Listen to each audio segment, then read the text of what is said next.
أعوذ بالله السميع العلي العظيم من الشيطان اللعين الرجيم. بسم الله الرحمن الرحيم. الحمد لله الذي هدانا لهذا وما كنا لنهتدي لولا أن هدانا الله. لقد جاءت رسل ربنا بالحق. الصلاة والسلام على صاحب الدين والإسلام والحل والحرام والركن والمقام والصلاة والصيام والسجود والقيام والشريعة والأحكام والحجة والبرهان والمحبة والعرفان والحق والبيان والكتاب والقرآن. سيدنا ونبينا وشفينا ومولانا ومولى الثقلين جد الحسن والحسين أبي القاسم محمد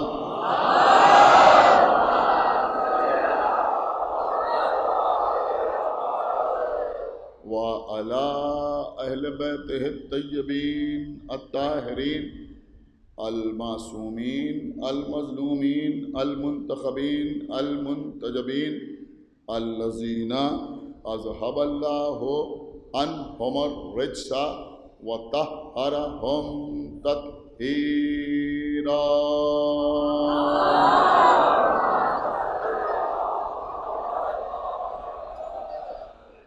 ولعنة الله على أعدائهم وقتلتهم وغاصبي حقوقهم ومنكري فضائلهم ومصائبهم أجمعين من الآن إلى يوم الدين.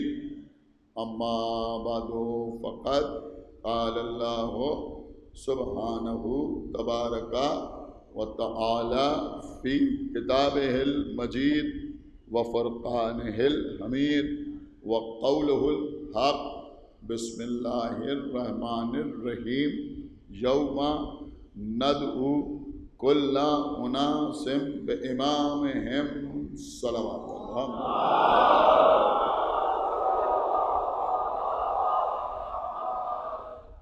حضرات،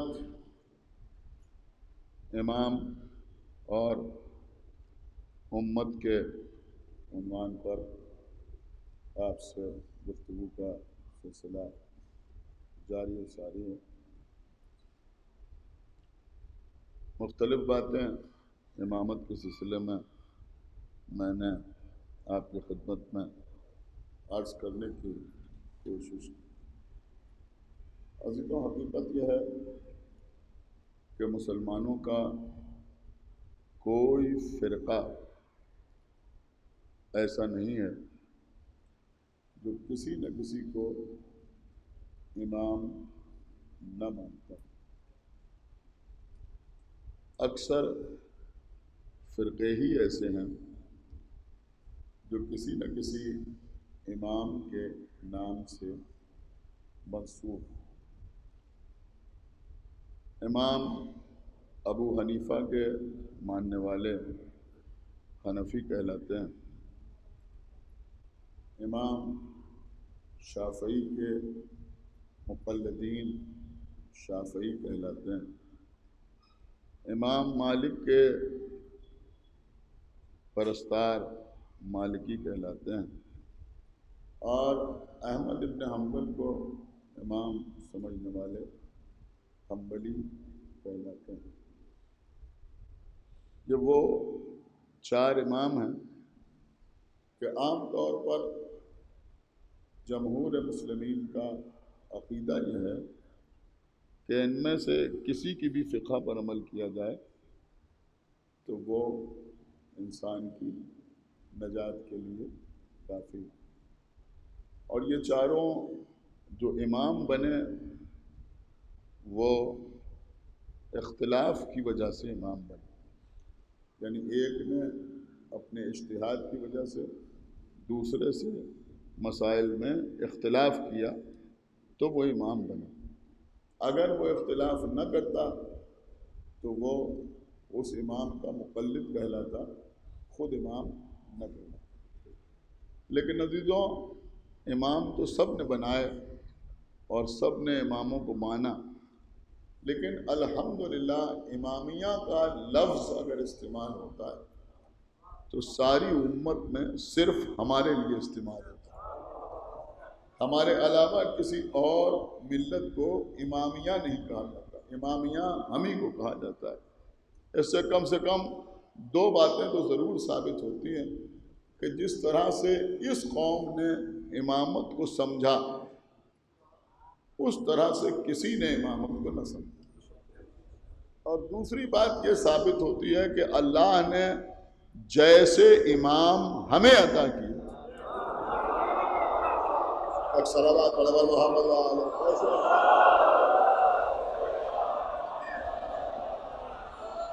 لیکن قبلہ کچھ باتیں عام طور پر بیان نہیں ہوتی اور بچوں تک پہنچتی نہیں۔ میں ایک بات آپ کی خدمت میں عرض کروں کہ امام ابو حنیفہ، امام محمد باقر اور امام جعفر صادق علیہ السلام شاگرد تھے، اس بات کو تمام لوگ مانتے ہیں، اور خود انہوں نے یہ کہا کہ اگر وہ 2 سال نہ ہوتے، یعنی جس میں انہوں نے ان اماموں سے علم حاصل کیا، تو نعمان جو ان کا نام تھا، ان نے کہا نعمان ہلاک ہو جاتا، یعنی میں ہلاک ہو جاتا اگر ان امامین کی شاگردی نہ اختیار کی ہوتی۔ یہ ساری باتیں اپنی جگہ پہ ہیں، لیکن ایک خاص بات میں یہ آپ کی خدمت میں عرض کروں کہ ہمارے اور آپ کے 7ویں امام، امام موسیٰ بن جعفر،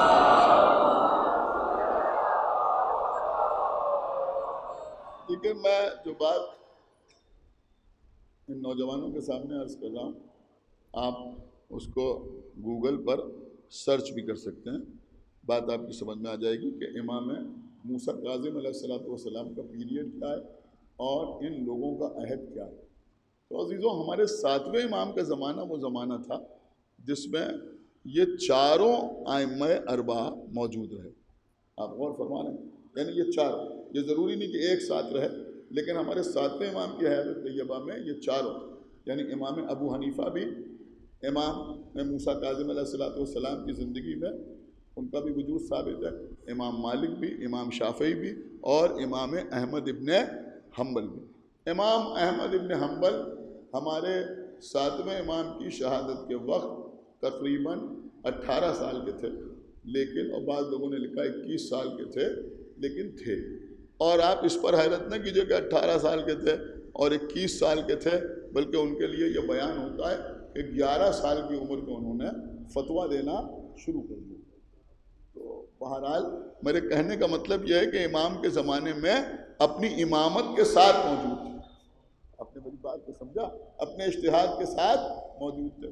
تو 7ویں امام کا زمانہ، یہ میں نے اس لیے آپ کی خدمت میں عرض کیا کہ کسی امام کے زمانے میں کوئی تھا اور کوئی نہیں تھا، لیکن 7ویں امام کے زمانے میں یہ چاروں موجود تھے اور چاروں اجتہاد کرتے تھے، چاروں فتویٰ دیتے تھے، اور قیاس کی بنیاد پر یا دیگر بہت سے معیار بنا رکھے تھے جس کی بنیاد پر یہ لوگ فتوے دیا کرتے تھے۔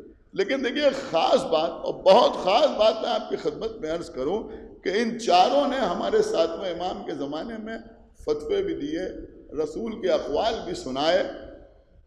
میں سمجھتا ہوں جو سمجھے گا وہ خاموش نہ رہے گا، لیکن ان چاروں میں کسی کی یہ حیثیت نہیں تھی کہ کوئی حدیث سنائے تو یہ کہے کہ ان جدی، کہ میرے جد نے ارشاد فرمایا۔ کوئی صلوات پڑھا محمد و آل محمد۔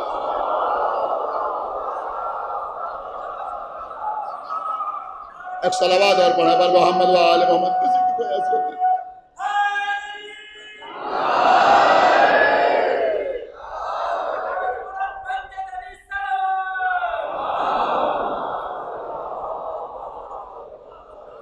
تو سرکار باب الحوائج ہمارے اور آپ کے ساتھ امام موسیٰ بن جعفر ہی تھے، جو اگر کوئی حدیث سنا رہے ہیں تو فرما رہے ہیں ان جدی، ہم نے اپنے جد سے سنا ہے، ہمارے جد نے ارشاد فرمایا، ہمارے جد نے ارشاد فرمایا۔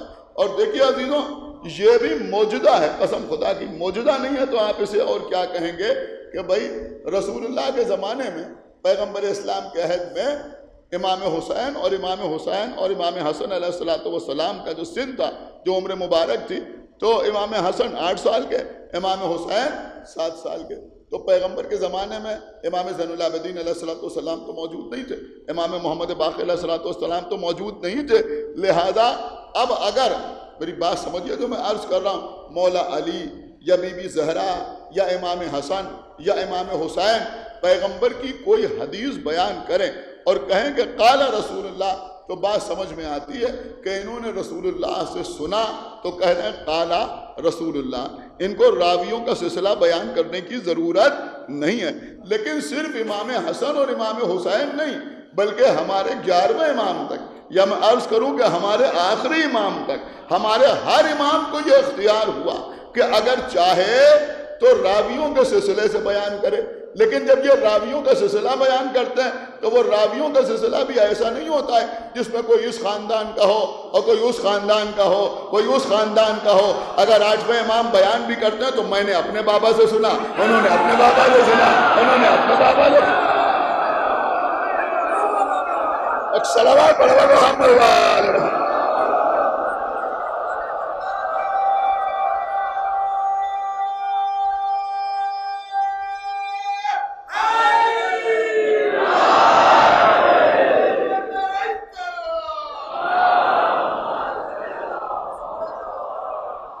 میرے کہنے کا مطلب یہ کہ کسی اور کی اتنی حیثیت ہی نہیں ہے کہ اس انداز سے رسول اللہ کی کوئی حدیث بیان کرے کہ میں نے اپنے باپ سے سنا اور انہوں نے اپنے باپ سے سنا اور انہوں نے اپنے باپ سے سنا۔ اور بہت بیدار مجمع میرے سامنے بیٹھا ہوا ہے، اما اہل بیت نے کبھی کسی صحابی یا کسی زوجہ رسول کے حوالے سے کوئی حدیث بیان ہی نہیں کی۔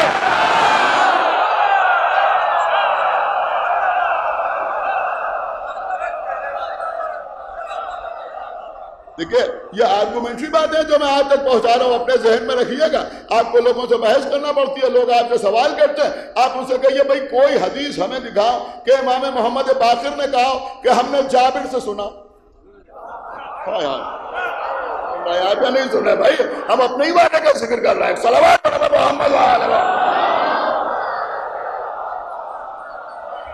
مولا علی نے کچھ بیان کیا کہ ہم نے سلمان سے سنا کہ رسول اللہ یہ ارشاد فرما رہے تھے، امام حسن کہیں ہم نے ابو ذر سے سنا کہ پیغمبر اسلام یہ ارشاد فرما رہے تھے۔ اب دیکھتا ہوں کون خاموش رہتا ہے۔ بھیا آپ نہ سمجھے گا تو کون سمجھے گا؟ ارے روز آپ پڑھتے ہیں روائن جابر بن عبداللہ الانصاری ان فاطمہ الزہرا، جابر روایت کرتے ہم نے فاطمہ سے سنا، فاطمہ نہیں کہتے۔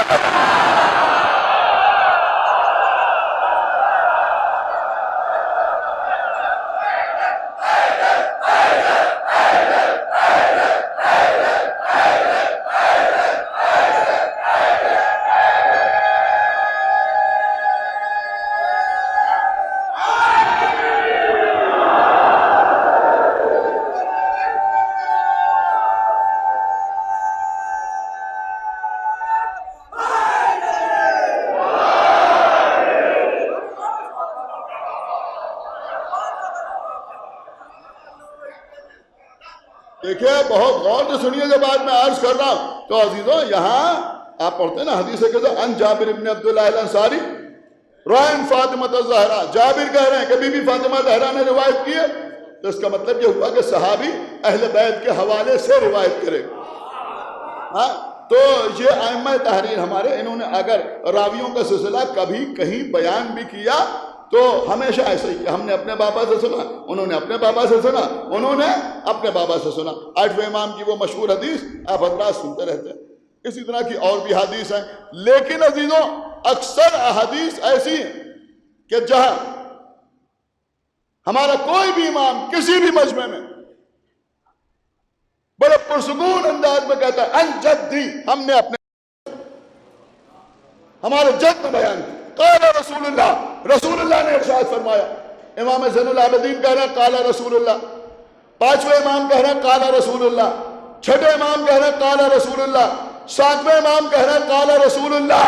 آپ مجھے بتائیے کہ انہوں نے قال رسول اللہ کہہ کر نہ معلوم کتنی حدیثیں بیان فرمائی، اپنے مجمع میں بھی بیان فرمائی، دوسروں کے درمیان بھی بیان فرمائی، چاہنے والوں کے بیچ میں بھی بیان فرمائی، اغیار کے درمیان بھی بیان فرمائی، لیکن معجزہ ان کی صداقت کا یہ ہے کہ کوئی واقعات تاریخ کے سینے میں ایسا نظر نہیں آتا کہ کبھی کسی نے ہمارے امام سے پوچھا ہو کہ آپ نے کس سے سنا۔ ہمارے کسی امام سے پوچھے کہ آپ نے کس سے سنا جو آپ بیان کر رہے ہیں۔ تو میں عرض کر رہا تھا کہ ہمارے ساتویں امام ان جدی قال رسول اللہ، رسول اللہ نے ارشاد فرمایا۔ جو میں آپ کو یہاں تک یوں ہی نہیں لے کے آیا، یہ ہم جو اثنا عشری کہلاتے ہیں، 12 اماموں کے ماننے والے، یوں ہی نہیں کہلاتے۔ صحاح ستہ میں جابر بن سمرہ کی روایت موجود، نام یاد رکھیے گا، جابر ابن سمرہ۔ جابر ابن سمرہ سے کہتا ہے، یعنی اپنے باپ سے آگے کہتا ہے کہ آج میں نے رسول اللہ سے یہ حدیث سنی کہ پیغمبر نے فرمایا کہ میرے بعد تمہارے درمیان 12 امام ہوں۔ اور اس کے بعد کہنے لگا پیغمبر نے اس کے بعد کچھ اور کہا جو میں سن نہیں پایا،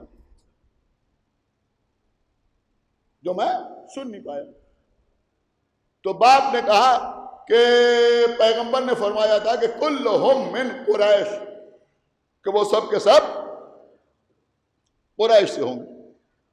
حالانکہ حقیقت یہ ہے کہ پیغمبر اسلام نے فرمایا تھا کہ کلہم من اہل بیتی، وہ سب کے سب میرے اہل بیت سے ہوں گے۔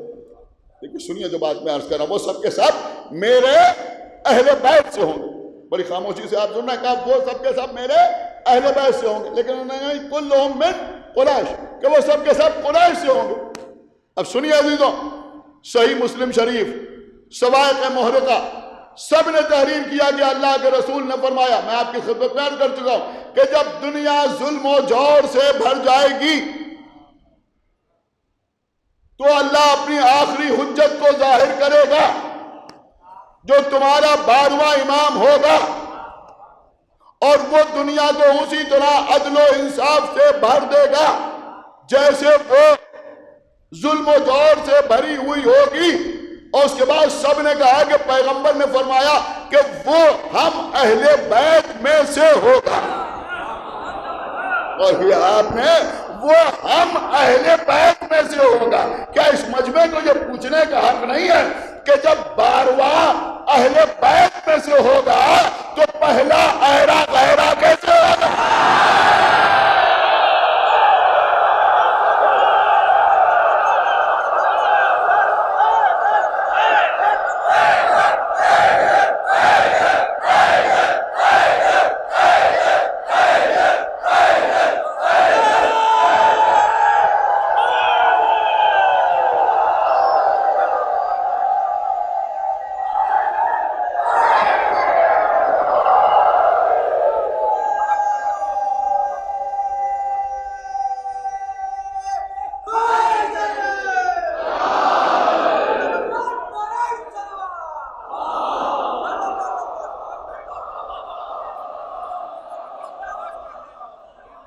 لیکن قبلہ میری کوشش یہ رہتی ہے کہ جو میٹر ہے وہ بھی آپ تک پہنچ جائے اور جو رنگ مجلس ہے وہ بھی برقرار رہے۔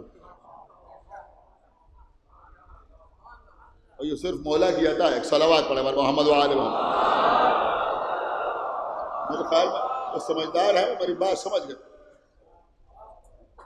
ورنہ ایسا بھی ہو سکتا ہے کہ ہم مجلس پڑھیں اور بہت سی ایسی چیزیں انفارمیٹیو قسم کی آپ تک پہنچائیں اور سارا مجمع خاموش رہ کے سنیں اور بعد میں لوگ کہیں کہ بڑی اچھی مجلس پڑھی۔ ایک صلوات پڑھے محمد وآل محمد۔ لیکن میں کوشش کرتا ہوں کہ دونوں کام ہو جائے، آپ تک کچھ باتیں بھی پہنچ جائیں اور بچوں کی معلومات میں کچھ اضافہ بھی ہو جائے۔ آپ جائیں تو تبرک کے طور پر یہ چیزیں اپنے ساتھ لے کے بھی جائیں اور رنگ مجلس جو ہے وہ بھی برقرار ہے۔ سنیے خبر، تو میں عرض یہ کر رہا تھا کہ آخری امام جو ہوگا وہ پیغمبر نے کہا کہ وہ ہم اہل بیت میں سے ہوگا. اب سنیے ایک حدیث ہم سے. ہمارے اور آپ کے چھٹے امام امام جعفر صادق علیہ السلام نے فرمایا.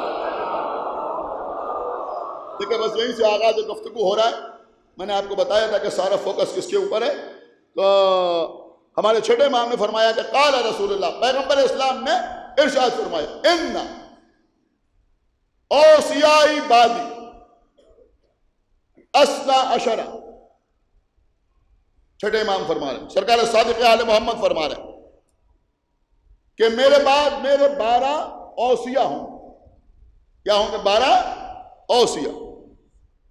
12 کی تعداد بتائی، لیکن پیغمبر نے پہچان بھی بتائی. کیا فرمایا؟ اولہم اخی. ان 12 میں جو پہلا ہے وہ میرا بھائی ہوگا. جو پہلا ہے، آپ سمجھ گئے نا، جو پہلا ہے وہ میرا بھائی ہوگا. وآخرہم ولدی، اور جو آخر ہے وہ میرا بیٹا ہوگا. آپ کیا نہیں سمجھے؟ جو پہلا ہے وہ میرا بھائی ہوگا اور جو آخر ہے وہ میرا بیٹا ہوگا. اس کا مطلب یہ ہوا کہ آئمہ کی فہرست ایسے چلے گی کہ پہلا محمد کا بھائی. کیا سن رہے ہیں آپ؟ صحابی نہیں کہا.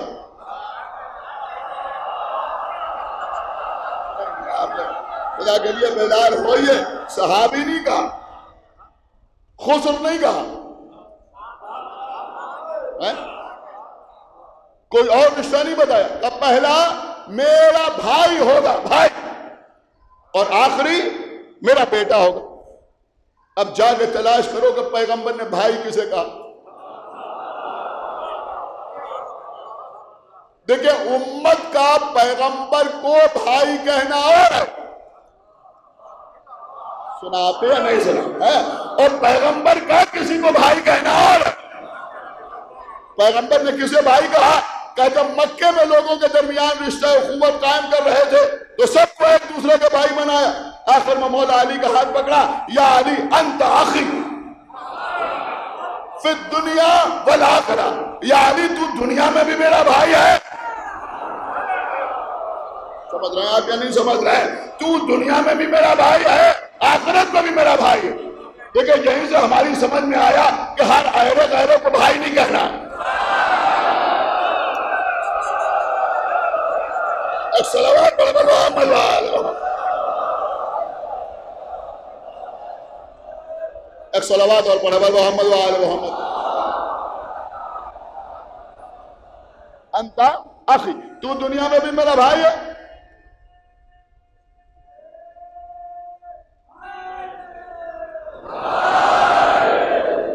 صرف یہی نہیں، بلکہ جب پیغمبر مکے سے مدینے آئے اور وہاں مہاجرین و انصار کے درمیان رشتہ اخوت قائم کیا تو ایک مکی کو ایک مدنی کا بھائی بنایا. اب وہاں تو پیغمبر کے لیے آسان تھا، اس لیے کہ پیغمبر بھی مکی تھے اور مولا علی بھی مکے سے آئے تھے. لہذا ایک مدینہ کے رہنے والا اپنے لیے منتخب کرتے، ایک مولا علی کے لیے منتخب کرتے. لیکن وہاں بھی پیغمبر نے مولا علی کا ہاتھ پکڑ کے کہا، انت اخی فی الدنیا والآخرہ. سب سے زیادہ زور تو ہے وہ اسی پر. خالی یہی نہیں، پیغمبر مولا علی کی گہوارہ جنبانی کر رہے ہیں، جھولا جھلا رہے ہیں، لوری سنا رہے ہیں. اس میں بھی سب سے پہلے یہ یا علی انت اخی، یا علی تو میرا بھائی ہے. ووصی ووارثتی وخلیفتی. آپ سمجھے یا نہیں سمجھے؟ مطلب کیا ہے؟ تو میرا بھائی ہے، تو ہی میرا وصی ہے، تو ہی میرا وارث، تو ہی میرا خلیفہ ہے. دعوت ذل شیرہ میں کہہ رہے ہیں، جب مولا علی کھڑے ہو رہا ہے، انا ناصرک یا رسول اللہ، یا علی بیٹھ جا، انت اخی ووصی ووارثتی وخلیفتی. صرف یہی نہیں، مولا علی دربار خلافت میں کہہ رہے ہیں، میں اللہ کا بندہ ہوں، رسول کا بھائی ہوں.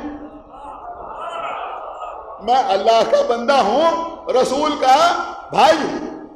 علی شب ہجرت بستر رسول بس ہو رہے ہیں. اللہ فرشتوں سے کہہ رہا ہے دیکھو میں نے ایک کو دوسرے کا بھائی بنایا، تم میں ایک کو دوسرے کا بھائی بنایا، کہ تم میں کوئی ایسا ہے جو دوسرے پہ اپنی جان قربان کر دے؟ جو سمجھدار ہوگا وہ سمجھے گا ضرور یہ فرشتے تھے، یہ انکار کی تہذیب جانتے تھے، لہذا کہا کہ پروردگار ہم جب تک زندہ رہیں گے تیری عبادت کریں گے۔ آپ سمجھے کیا کہہ گئے فرشتے کہ ہم جب تک زندہ رہیں گے تیری عبادت کریں گے؟ کہ زمین کی طرف دیکھو، جاؤ جا کے علی کو مبارکباد دو، کیسے ایک بھائی دوسرے بھائی کے اوپر اپنی جان قربان کر رہا ہے۔ یہ اتنا زور بھائی کے اوپر کیوں؟ اتنا زور بھائی کے اوپر کیوں؟ دیکھیں قبلہ بات یہ ہے کہ دنیا میں جتنے رشتے ہوتے ہیں ان میں ایک رشتہ بڑا ہوتا ہے، ایک رشتہ چھوٹا ہوتا ہے۔ باپ کا رشتہ بڑا، بیٹے کا رشتہ چھوٹا، ماں کا رشتہ بڑا، اولاد کا رشتہ چھوٹا، چچا کا رشتہ بڑا، بھتیجے کا رشتہ چھوٹا، ماموں کا رشتہ بڑا، بھانجے کا رشتہ چھوٹا، چاہے ماموں عمر میں چھوٹا ہی کیوں نہ ہو، یعنی ایسے بھی واقعات ہوتے ہیں نا، لیکن ماموں کا رشتہ بڑا، بھانجے کا رشتہ چھوٹا، بھتیجے کا رشتہ چھوٹا، چچا کا رشتہ بڑا، لیکن بھائی بھائی کا رشتہ وہ ہوتا ہے جو برابر کا رشتہ ہوتا ہے۔ آپ نے غور نہیں کیا میں کیا عرض کر رہا ہوں؟ یہ اگر ہمارے چچا ہیں تو یہ ہمارے چچا ہیں تو ہمارے بھتیجے نہیں ہیں، اور ہم بھتیجے ہیں ان کے تو ہم ان کے چچا نہیں ہیں، ہم ان کے بیٹے ہیں جو ان کے باپ نہیں ہیں، وہ ہمارے باپ ہیں تو وہ ہمارے بیٹے نہیں ہیں، لیکن بھائی بھائی کا رشتہ کیا؟ کہ یہ میرا بھائی تو میں اس کا بھائی۔ سنا آپ نے نہیں سنا بھائی؟ خدا کے لیے بیدار ہوئیے، یہ میرا بھائی نہیں، توجہ فرمائی آپ نے، یہ میرا بھائی تو میں اس کا بھائی۔ اور جملہ سنیے گا کہ جب بھائیوں کے درمیان وراثت بٹتی ہے تو پھر برابر سے بٹتی ہے۔ نبی نے فرمایا علی میرا بھائی، میں علی کا بھائی، اب وراثت بٹے گی تو برابر سے، مجھے نبوت ملے گی، اسے ولایت ملے گی، مجھے رسالت ملے گی، اسے امامت۔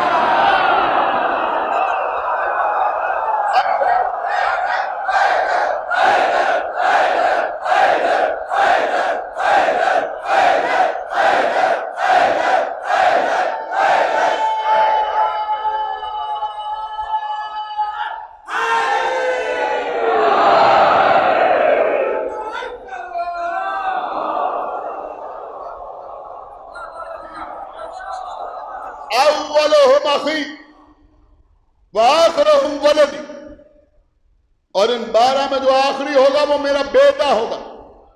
کس کا بیٹا ہوگا؟ میرا بیٹا۔ کل میں آپ کی خدمت میں عرض کر چکا کہ تمام اہل سنت کے علماء بھی اس بات کو مانتے ہیں کہ جو آخری آنے والا ہوگا وہ محمد کا بیٹا ہوگا۔ وہ کس کا بیٹا ہوگا؟ محمد کا بیٹا ہوگا۔ اب سوال یہ ہے کہ اللہ نے تو محمد کو جو بیٹے دیے وہ چھین لیے،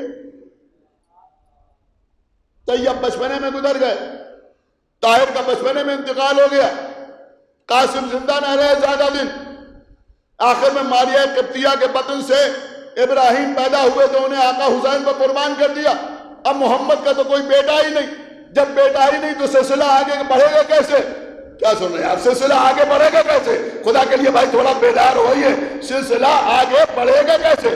ارے بھیا کچھ غور کرو، انبیاء نے اسی لیے تو اکثر اولاد کی دعا کی، رب حبلی من الصالحین، پروردگار تو مجھے ایک صالح بیٹا عطا کر۔ ابراہیم کیوں مانگ رہے ہیں؟ کہا اس لیے کہ میری ذریت آگے بڑھے۔ جب اللہ نے ان کو امامت عطا کی تو یہی تو کہا کہ وہ من ذریتی، پروردگار میری ذریت۔ غور نہیں کر رہا ہے آپ نے کیا عرض کرا؟ میری ذریت، جناب ابراہیم کہہ رہے ہیں میری ذریت، اور یہ کہنے کے بعد آپ غور کریں اس کے بعد جناب ابراہیم بیٹے کی دعا کر رہے ہیں، حالانکہ ابراہیم کی 2 بیویاں موجود ہیں، سارا بھی موجود ہے، ہاجرہ بھی موجود ہے، لیکن ذریت میں امامت چاہتے ہیں تو بیٹا مانگ رہے ہیں۔ کیا سن رہے ہیں آپ؟ اس کا مطلب یہ تو سمجھ میں آیا نا کہ زوجہ ذریت میں نہیں ہوتی۔ سن رہے ہیں آپ یا نہیں سن رہے؟ زوجہ ذریت میں نہیں ہوتی، ذریت میں کیا ہوتا ہے؟ بیٹا، بیٹے کا بیٹا، بیٹے کا بیٹا۔ میں کچھ عرض کر رہا ہوں، پیغمبر کے بیٹے تو اس دنیا سے گزر گئے، دیکھیں اب شیخی کوئی ایسا ہو جو خاموش رہے، بہت قیمتی بات میں آپ کی خدمت میں عرض کر رہا ہوں، بیٹے اس دنیا سے گزر گئے، صرف ایک بیٹی، ایک بیٹی، اور اس بیٹی کی اولاد ہو سکتا ہے، لیکن شاید اس رخ سے کبھی آپ نے نہ سنا، ہو سکتا ہے کوئی کہتا کہ یہ تو پیغمبر کو خدیجہ سے اس قدر محبت تھی کہ خدیجہ کی زندگی میں دوسری شادی ہی نہیں کی، لہذا بی بی فاطمہ زہرا ایک ہی بیٹی رسول کی تھی، اگر رسول اور شادیاں کرتے، کیا سننا ہے یار، خدا کے لیے بھائی بیدار ہوئیے، تو امکان تھا کہ کوئی اور بیٹا پیدا ہوتا، اور اگر بیٹا پیدا ہوتا تو پھر اس کی اولاد آگے بڑھتی، تو پھر اس کی اہمیت ہوتی، اولاد فاطمہ کی کوئی اہمیت نہ ہوتی، لہذا اللہ نے کہا پیغمبر ان کو سمجھانے کے لیے خدیجہ کے دنیا سے گزرنے کے بعد ایک نہیں، ایک کے بعد ایک، ایک کے بعد ایک، ایک کے بعد ایک۔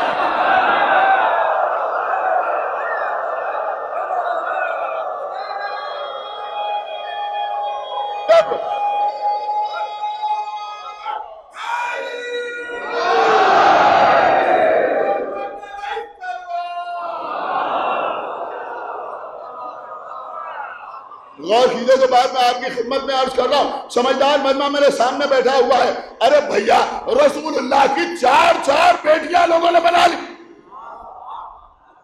بی بی فاطمہ زہرا اکلوتی بیٹی نہیں تھی۔ کچھ لفظ بڑی ہوشیاری سے استعمال کیے جاتے ہیں، رسول کی چہیتی بیٹی،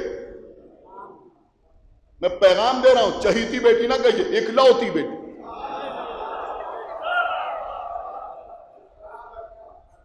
اس سے کوئی انکار تھوڑی ہے، بی بی فاطمہ زہرا سے رسول کو کتنی محبت تھی کون جانے، لیکن یہ چہیتی بیٹی اسی لیے کہا جاتا ہے تاکہ اور بیٹیوں کی گنجائش پیدا ہو، اور کر رہے ہیں اور بیٹیوں کی گنجائش پیدا ہو جائے۔ اور اگر کوئی یہ لفظ استعمال کرے تو سمجھ لیجئے کہ مزاج کیا ہے، ایک صلوات پڑھ محمد والے مزاج کیا ہے، چہیتی بیٹی نہیں، رسول کی اکلوتی بیٹی حضرت فاطمہ زہرا۔ لیکن ہاں ایک جملہ کہے بغیر آگے نہ بڑھوں گا کہ بھئی لوگوں نے رسول کی بیٹیاں تو چار بنا لی، لیکن کوئی تیسرا نواسا نہ لا سکا۔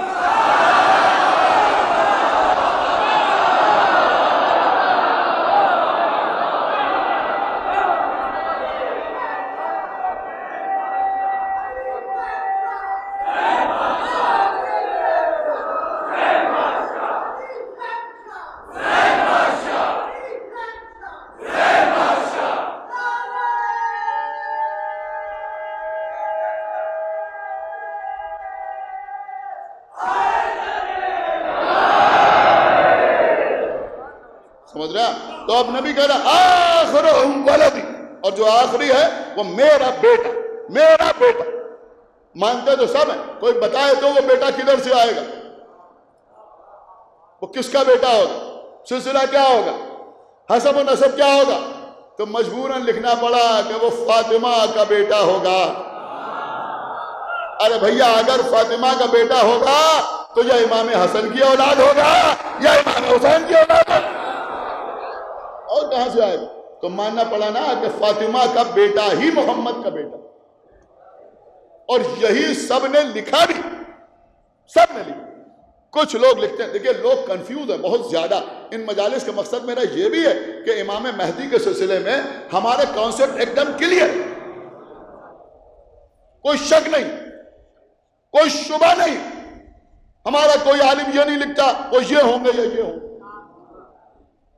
ایسے ہوں گے یا ایسے ہوں گے، نہیں، سب کچھ ہمیں معلوم، سب کچھ ہمارے ائمہ ہمیں بتا کے گئے، سمجھا کے گئے، ایک ایک چیز بتا کے گئے،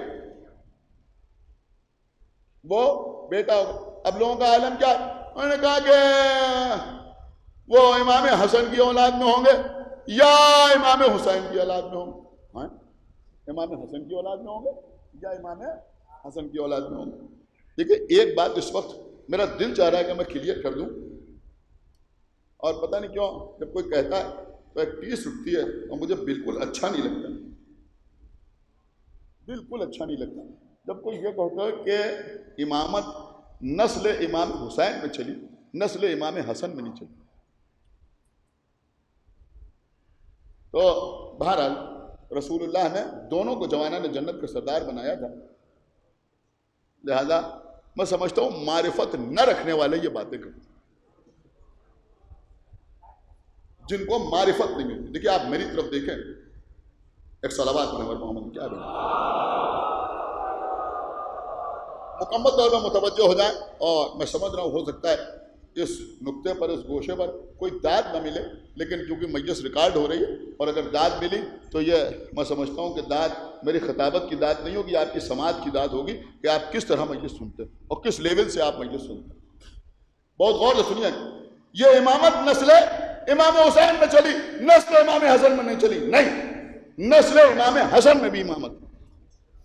دو دلیلیں آپ کی خدمت میں پیش کر رہا ہوں، دو دلیلیں۔ دیکھیں قبلہ، پہلی دلیل تو یہ ہے کہ امام حسین کا بیٹا امام زین العابدین علیہ السلام اور امام حسن کی بیٹی جناب فاطمہ بنت حسن، سن رہا یہ مجمع ہے، دونوں کا حق ہوا، دونوں کا حق ہوا۔ ایک امام کا بیٹا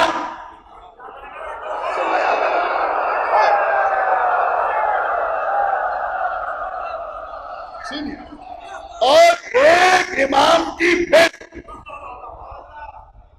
پھر ایک خوبصورت جملہ کہوں کہ ایک بار پھر آل محمد کے گھرانے میں ایسی شادی ہوئی کہ جہاں قرآن نے پھر چہرہ پڑھا، مرج البحرین یلتقیان۔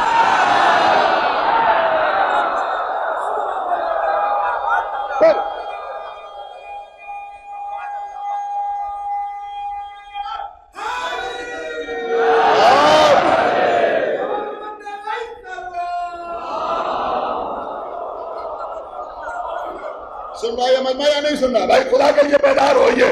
اب امام محمد باقر علیہ السلام دنیا میں تشریف لائے تو یہ ہمارے پانچویں امام کون ہیں؟ امام حسین کے پوتے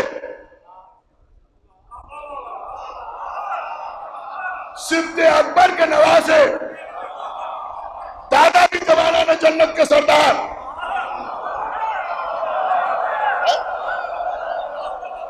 نانا بھی جوانان جنت کے سردار، ددھیالی جائیداد کا نام بھی جنت۔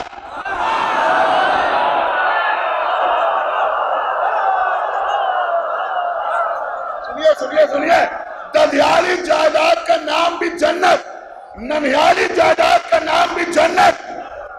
امام حسن کے نواسے، امام حسین کے پوتے، بہت قیمتی بات آپ کے حوالے ہو رہی ہے۔ اس کا مطلب یہ ہوا خالی جنت کے وارث نہیں ہے، فدق بی بی فاطمہ زہرا کی ملکیت تھا۔ سیدہ کے دو بیٹے امام حسن، امام حسین، یعنی پانچویں امام، ننیال کی طرف سے بھی فدق کے مالک۔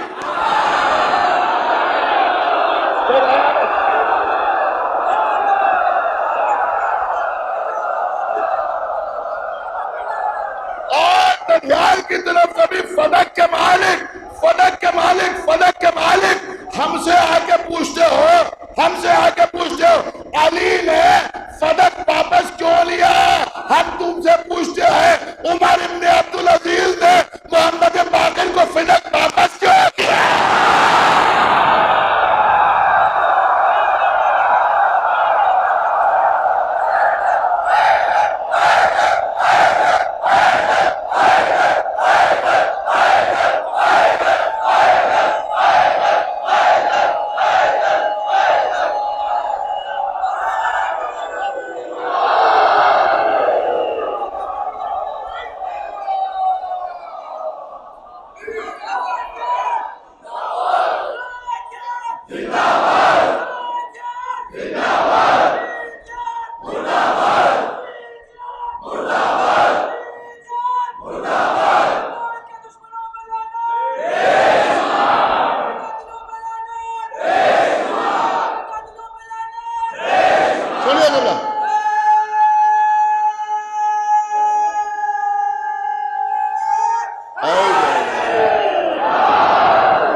ددھیال اور ننیال دونوں سے فدق کے مالک، جنت کے مالک۔ کون تھا؟ پانچویں امام، کچھ غور کیا آپ نے؟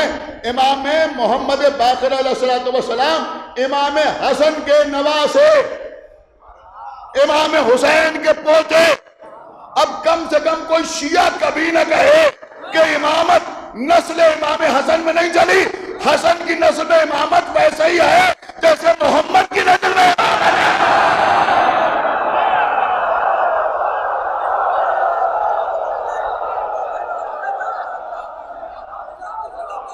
سنیے ہو سکتا ہے کوئی کہے صاحب یہ خطابت ہے، ذاکری ہے. آج کل ذاکری کو ٹارگٹ کرنے کا لوگوں کو شوق ہو گیا. ایک صلوات پڑھ پر محمد والے.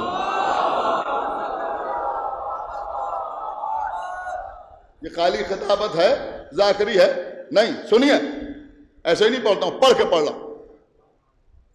قرآن مجید کا پہلا پارہ سورہ بقرہ. سنیں سارا مجید سورہ بقرہ. دیکھیں ہو سکتا ہے یہ دلیل آپ بالکل پہلی بار سن رہے ہیں، اس لیے کہ اس آیت کے بعد جو نقطے لوگوں نے بیان کیے ہیں وہ الگ ہے. میں بالکل الگ رخ آپ کے خطوں پہ پیش کر رہا ہوں. صرف سرکار باب المراد کا احسان ہے، ورنہ میری کوئی حیثیت نہیں ہے اس طرح کا نقطہ پڑھنے کی. آیت نمبر 133 سورہ بقرہ. جناب یعقوب، جناب یوسف کے بابا، انہوں نے اپنے بیٹوں سے آخر وقت میں پوچھا. آپ جانتے ہیں نا کتنے بیٹے؟ 12 بیٹے اللہ نے عطا کیے. جناب یوسف کا قصہ آپ سن چکے ہیں. انہوں نے اپنے بیٹوں سے آخر وقت میں پوچھا، یہ قرآن ہے جو بیان کر رہا ہوں. اپنے بیٹوں سے پوچھا یہ بتاؤ تم میرے بعد کس کی عبادت کرو گے؟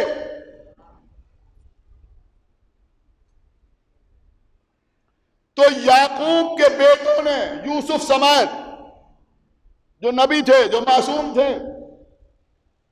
یعقوب کو جواب دیا کہ آپ کے معبود کی، آپ کے معبود کی اور آپ کے باپ دادا، آپ کے، جناب یعقوب سے کہا آپ کے آبا و اجداد، یعنی آپ کے باپ دادا. پھر 3 نام لیے، ابراہیم، اسماعیل اور اسحاق کے. خدا کے لیے بہت توجہ کے ساتھ سنیے گا کہ خدا واحد کی پرستش کریں گے. کیا سنا اس مجمع نے؟ دیکھیں پوری آیت کا ترجمہ میں نے آپ کی خدمت میں پیش کر دیا. اس میں ایک بات آپ کی سمجھ میں آئی نہیں؟ میں تھوڑی سی وضاحت کر دوں تاکہ بچوں کی سمجھ میں آ جائے. دیکھیں جناب ابراہیم کے 2 بیٹے، ایک کا نام اسماعیل، ایک کا نام اسحاق. اسحاق کے بیٹے تھے یعقوب جو اسرائیل کہلاتے ہیں. یعقوب کے یہ 12 بیٹے تھے. اسماعیل کی اولاد الگ ہے، وہ سلسلہ بالکل الگ ہے. یہ بیٹے اسماعیل کی اولاد میں نہیں ہیں، یہ اسحاق کی اولاد ہے. لیکن قرآن کیا کہہ رہا ہے کہ انہوں نے کہا کہ آپ کے باپ دادا، آپ کے آبا و اجداد ابراہیم، اسماعیل اور اسحاق. کیا اس سے یہ ثابت نہیں ہوتا کہ قرآن کی زبان میں چچا کو بھی باپ کہا جاتا ہے؟ آپ نے غور ہی نہیں کیا میں کیا عرض کر گیا؟ قرآن کی زبان میں، خدا کے لیے بھائی تھوڑا بیدار ہوئیے، قرآن کی زبان میں چچا کو بھی باپ کہا جاتا ہے. اس لیے کہ انہوں نے اسماعیل کو باپ دادا میں شامل کیا. نہیں غور کیا آپ نے؟ بڑی آسانی سے سن لیا. اسماعیل کو باپ دادا میں شامل کیا. ارے بھائی اسحاق کی اولاد یعقوب تھے، اسماعیل کی اولاد یعقوب نہیں تھے. لیکن یہ کہنا ہے اسماعیل اور اسحاق، اس کا مطلب یہ ہوا کہ اسماعیل کو بھی یعقوب کا باپ قرار دیا اور اسحاق کو بھی یعقوب کا باپ قرار دیا. تو بھیا جب یعقوب کے باپ اسماعیل ہو سکتے ہیں تو زین العابدین کے باپ امام حسن.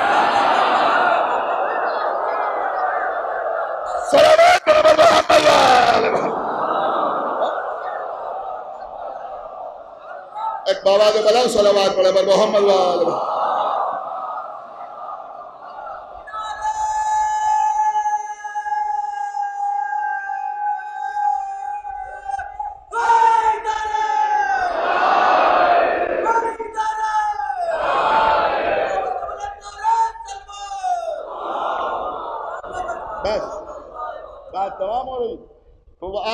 والا جو آئے گا تو وہ حسنی بھی ہوگا حسینی بھی ہوگا، حسنی بھی ہوگا اور حسینی بھی ہوگا۔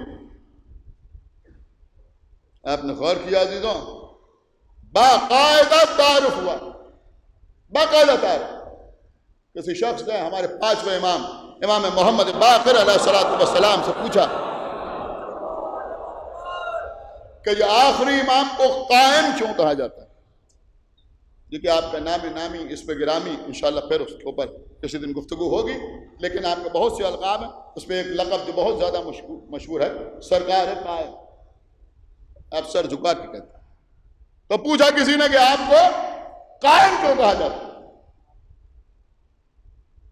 تو ہمارے پانچویں امام نے جواب دیا کہ جب روز قیام، روز عاشورہ،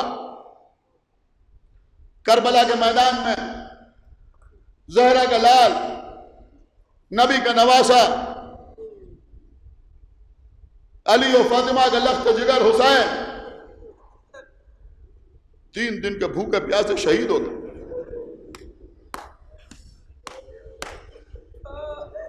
تو فرشتوں میں ایک کوہرام،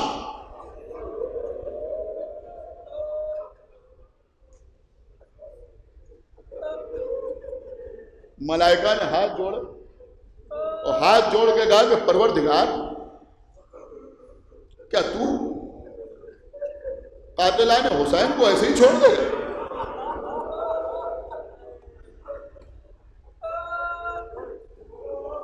تو اللہ نے کہا نہیں،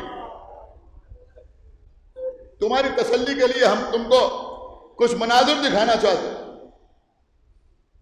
پردے ہٹے، فرشتوں نے آقا حسین کی نسل میں آنے والے 9 اماموں کی زیارت کی۔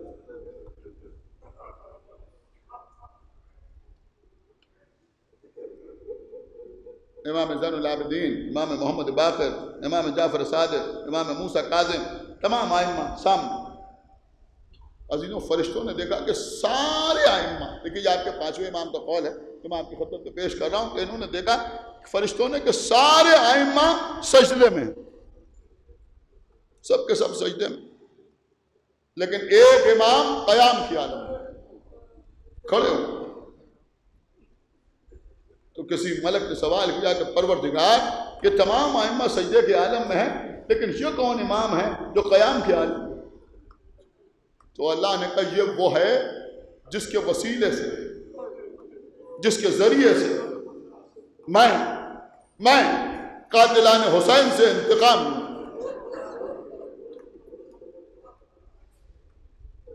اور اس کے بعد اللہ نے کہا کہ یہ ہمارا قائم ہے۔ امام نے فرمایا اس لیے آخری آنے والے کو قائم کہا جاتا ہے۔ ہاں عزیزوں، انتقام اور خون حسین کا انتقام تفسیر طلب موضوع ہے یہ بھی۔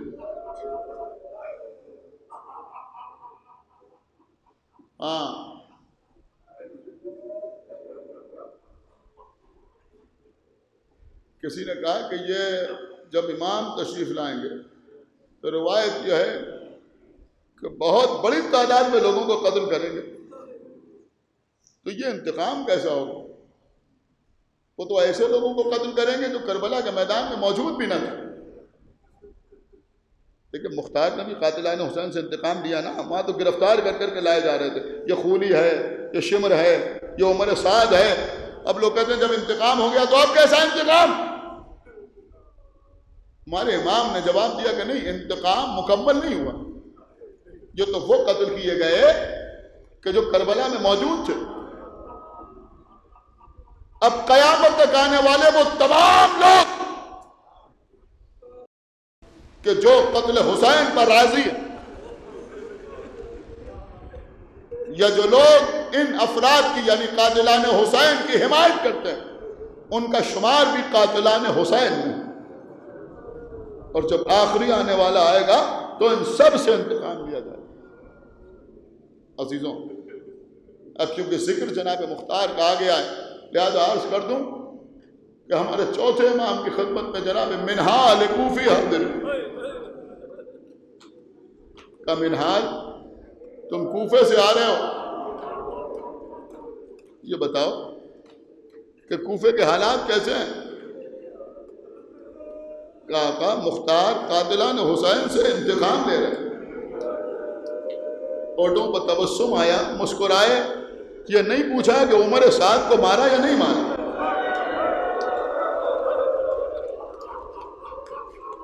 شمر کو واصل جہنم کیا یا نہیں کیا؟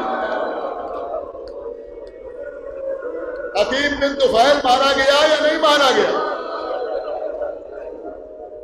بلکہ پوچھا یہ بتاؤ کہ ہرملہ بھی مارا گیا یا نہیں مارا گیا؟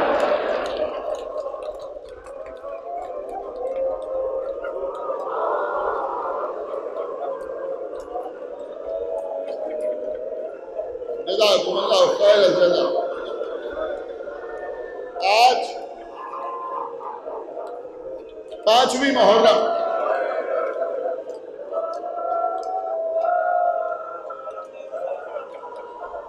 ابھی آپ 6 مہینے کے بچے کے گہوارے کی زیارت کریں،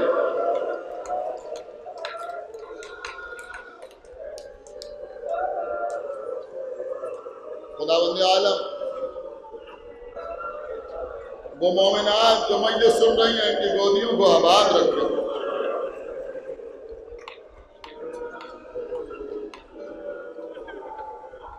عزاداروں کے بچے سلامت رہیں، ان کے سروں پر ان کے ماں باپ کا سایہ برقرار رہے، ان عزاداروں کی گودیاں بھری رہیں، ام رباب کی گود اجڑ گئی۔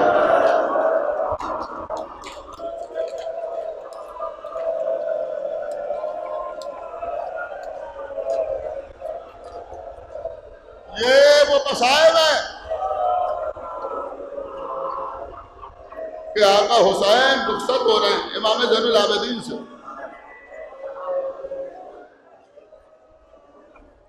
بیٹا سید سجاد جب قید شام سے چھوٹ کے مدینے جانا تو ہمارے شیعوں کو ہمارا سلام کہہ دینا۔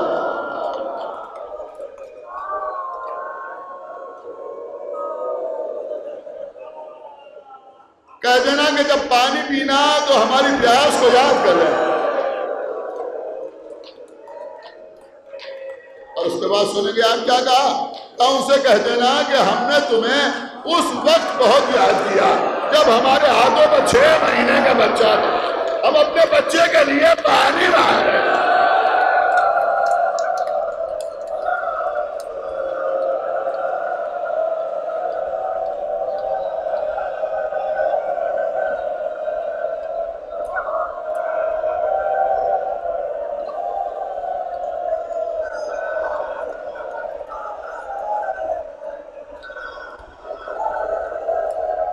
باب الحوائج مجھے پڑھنے کی قوت عطا کرے۔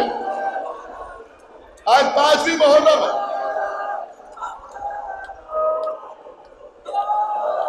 ایک عرصے سے امام باڑے میں آج مخصوص یہ مسائل آپ سنتے ہیں، آج لوگ خصوصیت کے ساتھ سنتے ہیں۔ امام باڑے میں آج 6 مہینے کے بچے کے مسائل پڑھے جائیں۔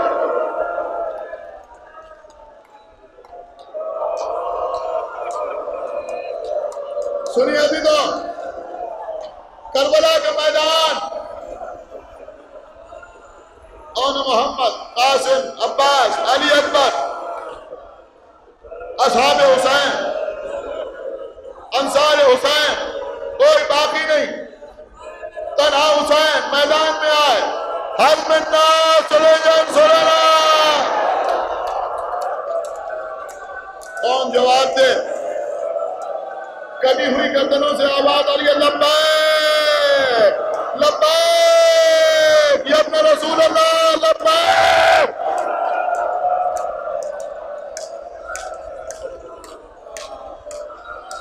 اتنے میں خیمے سے رونے کی آواز آئی، گھوڑے کو موڑا، جب خیمہ پر پہنچے، بہن زینب یہ گریا کیوں؟ ابھی تو ہم نے شہادت نہیں پیش کی جانا کہ بھیا آپ کی آواز سن کر 6 مہینے کی علی اصغر نے اپنے کو گہوارے سے گرا۔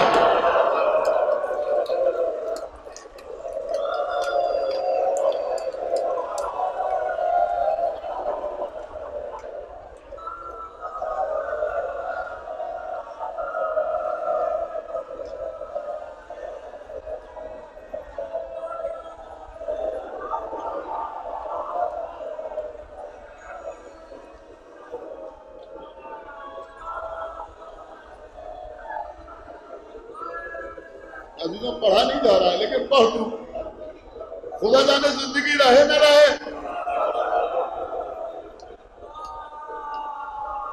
رو لیجیے عزیزوں، رو لیجیے۔ آج کل ایام اعزا ہے، کچھ سوچئے نا۔ امام حسین کی ادا کیجیے، جو جہاں بیٹھا ہوا مجھے سن رہا ہے وہیں بلند آواز سے روئے۔ آف لائن آن لائن جو جہاں بیٹھا، تو چند لوگ آتے ہیں، دور دور لوگ مجھے سن رہا ہے، لیکن سنیے حماد اہل بیت شہید محسن نقوی، شہید محسن نقوی، خداوند عالم درجات کو عالی کرے، کروٹ کروٹ جنت عطا کرے۔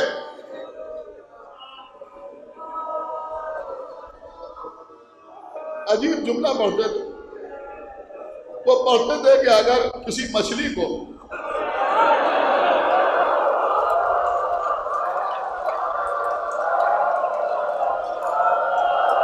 پانی سے باہر نکال کے ڈال دیا جائے،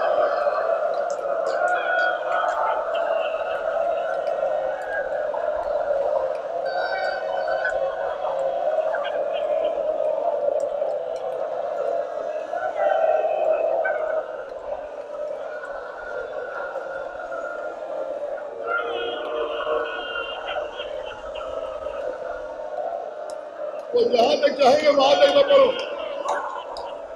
تو وہ فرماتے تھے کہ مچھلی کو مرنے سے پہلے 3 کیفیتیں گزرتی، 3 اسٹیجیں ہوتی۔ پہلی کیفیت یہ ہوتی ہے کہ مچھلی تڑپتی ہے، تیزی سے مچھلی تڑپتی ہے،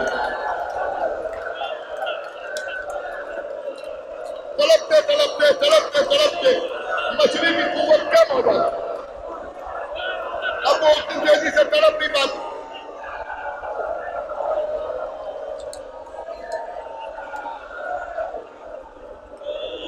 تو وہ مچھلی اب کبھی دائیں جانب سر کرتی، کبھی بائیں جانب سر کرتی، صرف سر ہو جاتی، پھر طاقت اور گھٹتی ہے اور گھٹتی ہے اور گھٹتی ہے۔ پھر عالم یہ ہوتا ہے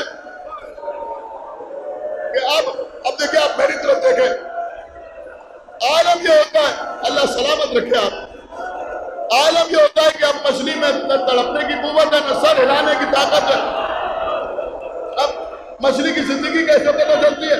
اب تھوڑی تھوڑی دیر کے بعد مچھلی ذرا سا منہ کھولتی ہے، پھر بند کرتی ہے، پھر منہ کھولتی ہے، پھر بند کرتی ہے، پھر منہ کھولتی ہے، پھر بند کرتی ہے۔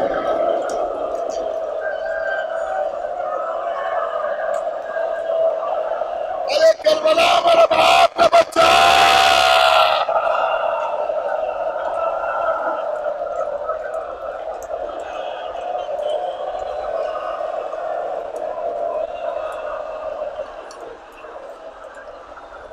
علی اکبر شب عاشور، علامہ نجم الحسن قرار بھی لکھتے ہیں،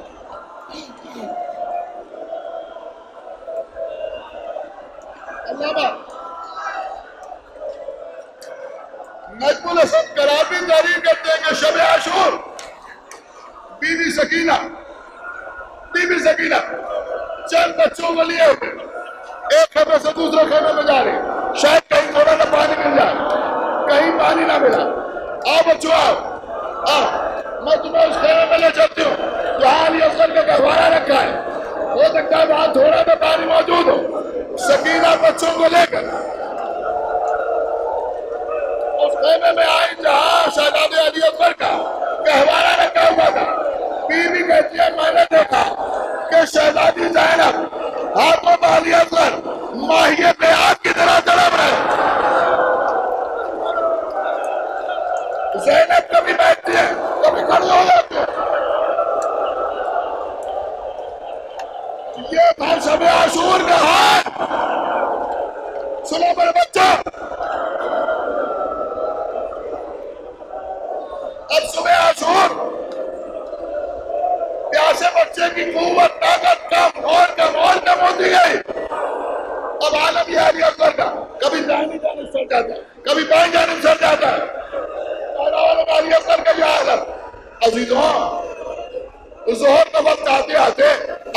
گیا کہ اب بیویاں گھیرے ہوئے بیٹھی ہیں. ایک مرتبہ میرا باپ نے چیخ کر رونا شروع کیا, ارے میرا بچہ مر گیا.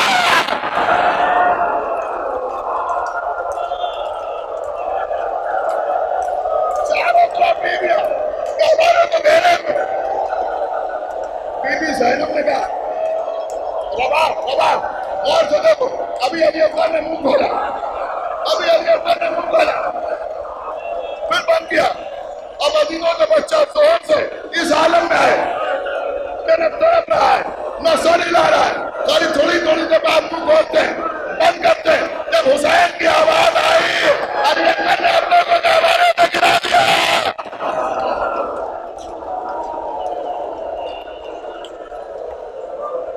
بس عزیزوں میں کہاں تک پڑھوں گا مجھے نہیں معلوم. ہمارے حسین شہزادے علی اکبر کو ہاتھوں پہ لیا, حسین کے ہاتھوں پہ علی اکبر بچے کو لے کے آئے, کعبے کے فقار کو دکھایا, دیکھو اگر میں کوئی گداوار ہوں تو اس بچے کی گدا بنا دو. اب جلدی عرض کرا, بس مجلس تمام ہو رہی ہے, آج تو آپ سنیں گے. ادھر ایک کھلبلی مچی, لوگوں نے رونا شروع کیا, ارے اس بچے کو پانی ضرور پلانا چاہیے. خدا لعنت کرے پسر سعد ملعون پر نکل کے آیا, آئینہ حرملہ افتح کلام الحسین, حرملہ ملعون نکل کے آیا. 3 بال کا تیر, 3 بال کا تیر, چلائے کمار کا دوڑا, چلائے کمار کا دوڑا, تیر چلا,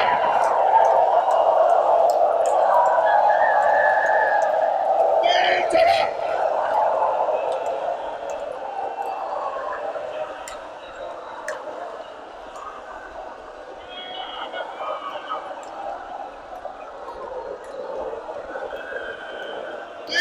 سنیے